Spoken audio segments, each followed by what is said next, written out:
Good morning, everybody, and welcome to Jason Mackey's First 10, a short version podcast talking all things Pittsburgh sports. Today is Thursday, September 13th, and we have a few things going on. As usual, the Pirates swept the Miami Marlins. Pretty strong performance from them. We'll get into that a little bit. Steelers somewhat quiet in the middle of the week as they prepare for the Denver Broncos. A couple days out from the backyard brawl, plenty to discuss there, and that's actually where I want to start today's episode talking a little bit about Pitt. Not so much the backyard brawl, although it's plenty important. Make sure you read Stephen Thompson's story in today's paper about sort of what Pat Narduzzi is preaching, what this game means significance-wise to Pitt.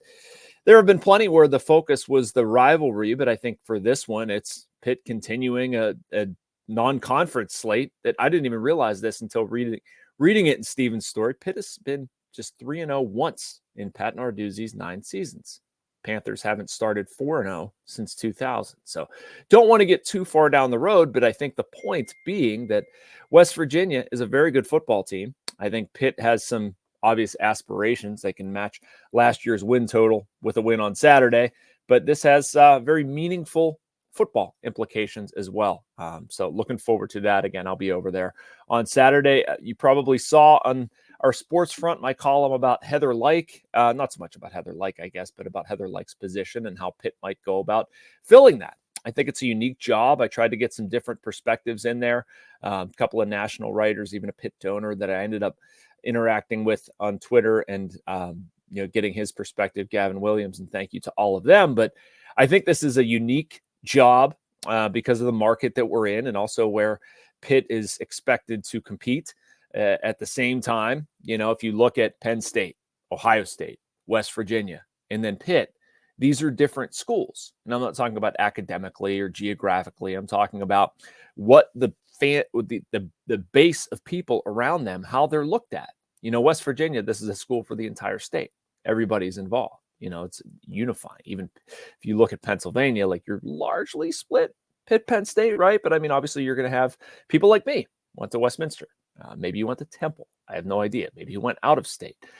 But, you look at the immediate area and it's not blanket Pitt fans. And that's something that Gavin Williams brought up and say, they all brought it up, I should say that. But I mean, it's a challenge for the next athletic director to come in there and raise the requisite amount of money to compete with NIL. And that's really what it's become. Ron Higgins was somebody whose perspective I really valued in that story and how much the job of an athletic director has changed. And so I go back to what Chancellor Joan Gable did when she did it, why Pitt has made this move now. And it's a heck of a statement, right? It's a heck of a statement to say right now, the week of the Pitt Hall of Fame induction, volleyball team's doing great, backyard brawl. We're going to make this statement now. And you're allowed to make whatever you want. And if you feel like, and I think we can all kind of read between the lines, that they didn't feel that Heather Lyke was going to navigate the future of college sports well enough. Well, navigating the future of college sports right now means probably bringing more money into the athletic department, doing a better job harnessing, leveraging NIL, and raising the entire profile of the athletic department. I think Heather Lyke did some very good things. I don't think anybody should be saying that she was a bad athletic director or didn't, make good hires or change the culture, whatever. And I don't think that perception's out there.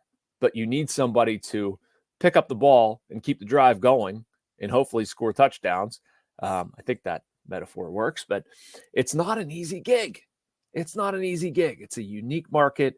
It's a pro sports town. I hate hearing that because I've really come to love college sports, writing about them from this angle, and I think they're extremely important. But and being realistic, the loyalties, paid to the Steelers, the Penguins, the Pirates, like they're sizable. We know. So it's going to be interesting who they bring in. Again, in that piece, I sort of outlined the challenges and what that job looks like. So I hope you will give that a read. We're going to take a short break and we'll be back on the other side. I want to talk a little Penguins in our preview series, as well as the Pirates and another victory over there. But first, a message from the Bradenton Area Convention and Visitors Bureau.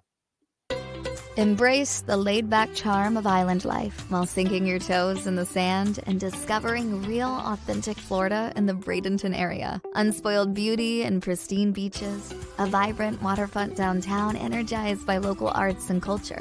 Fresh, Floridian cuisine with a flourish of rich history. And friendly locals ready to welcome you to this preserved paradise on Florida's Gulf Coast. Plan your visit today at BradentonGulfIslands.com.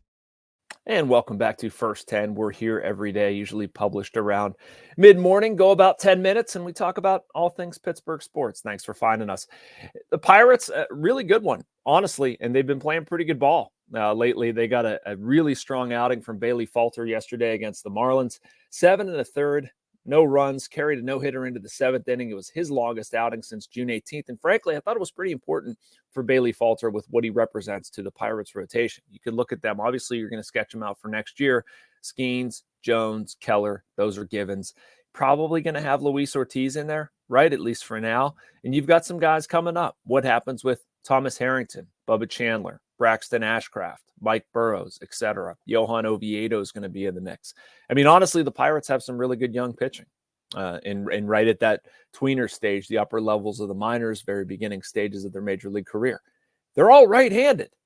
So Bailey Falter pitching the way he did yesterday, which, and you know what? Like, the Pirates organization has gotten ripped a lot for some things, and they deserve to be ripped a lot for some things. I'm not defending it, but Bailey Falter is one of those stories, almost maybe like Dennis Santana, Joey Bart.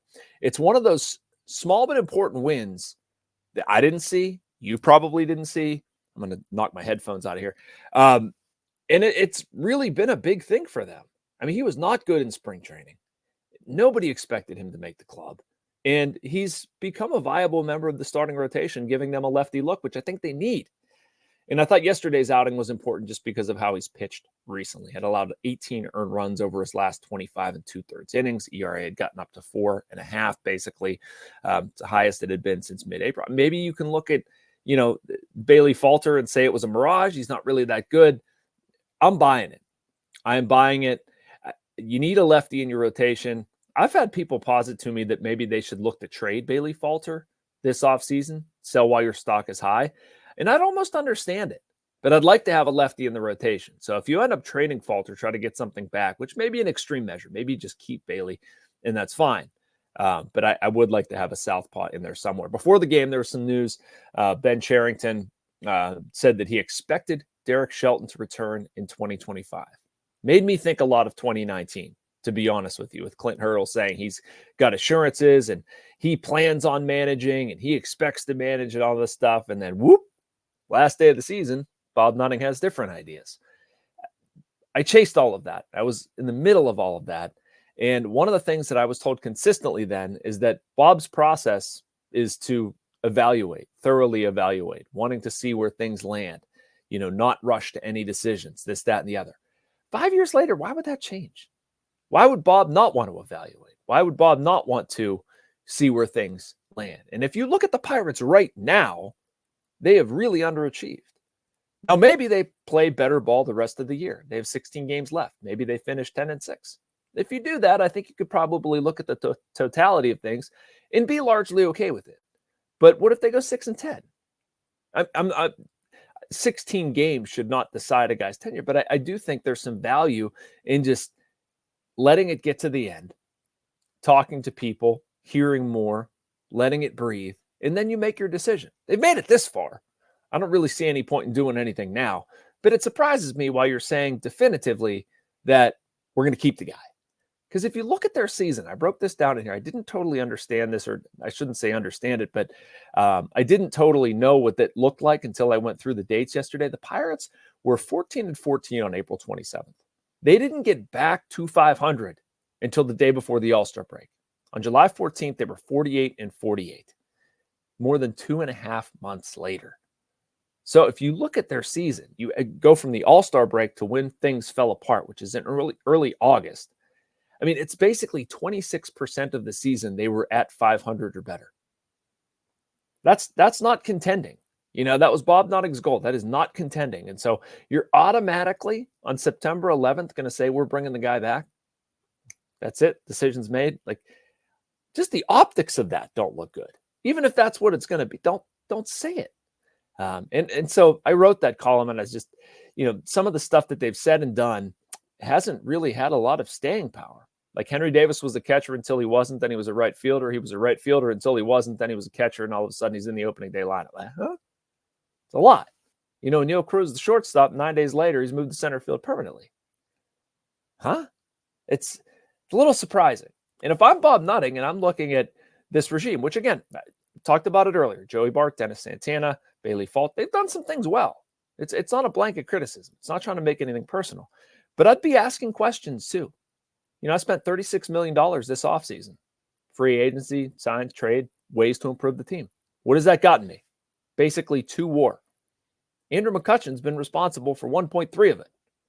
Now, that wasn't any player that this group went out and found. If you look at the trades, I've written that, talked about that a lot.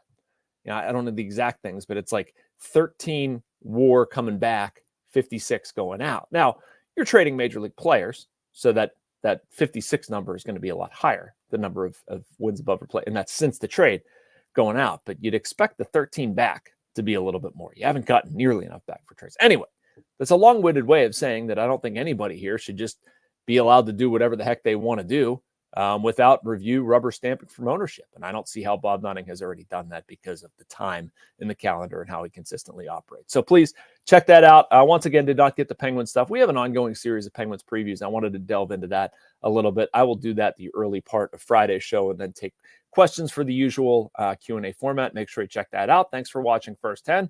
Again, I lied to you. I said it was only 10 minutes, but we're going on 12. So I'm sorry for that. Be back here, same time, same place. Make sure to like and subscribe. You can this and a lot of other content from our Post-Gazette writers and columnists. Talk to you tomorrow. And thanks for watching First 10.